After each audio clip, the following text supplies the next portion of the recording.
MyG feature കൊണ്ടോട്ടിയിൽ soft launching നടത്തി. അതിൽ ഞങ്ങൾ തൊഴിലാളികൾ ക്ഷണിച്ചതിൽ വളരെ സന്തോഷമുണ്ട് മാനേജ്മെന്റിനോട്.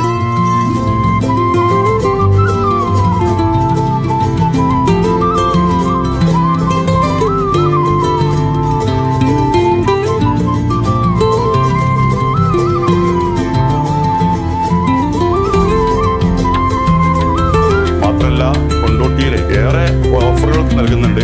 അതോടൊപ്പം തന്നെ ഇലക്ട്രോണിക്സ് വ്യാപാര രംഗത്ത് കൊണ്ടോട്ടിയിൽ വലിയ കുതിച്ചുചാട്ടത്തിനാണ് ഈ ഒരു മൈജി ഫീച്ചറിന്റെ വരവോടുകൂടി കൊണ്ടോട്ടിയിൽ ഉണ്ടാകുന്നത്. നേരത്തെ മൈജിയുടെ ഷോപ്പ് മൊബൈൽ മേഖലയിൽ കൊണ്ടോട്ടിയിൽ ഏറെക്കാലം പ്രവർത്തിക്കുകയും അതിനുശേഷം കൊണ്ടോട്ടിയുടെ മുഖച്ഛായ തന്നെ മാറുന്ന രീതിയിലേക്ക് കൊണ്ടോട്ടിയിലെ സാധാരണക്കാർക്ക് അവരുടെ ബഡ്ജറ്റ് അനുസരിച്ച ഇലക്ട്രോണിക്സ് ഉപകരണങ്ങൾ വാങ്ങുന്നതിനും സർവീസ് ചെയ്യുന്നതിനും ആവശ്യമായ നല്ലൊരു സ്ഥാപനമാണ് മൈജി ഫീച്ചർ. അതിന്റെ ഉദ്ഘാടനം ഈ വരുന്ന 31-ാം തീയതി നടക്കുകയാണ്. എല്ലാവരെയും ഈ കൊണ്ടോട്ടിയുടെയും പരിസര പ്രദേശം എല്ലാവരെയും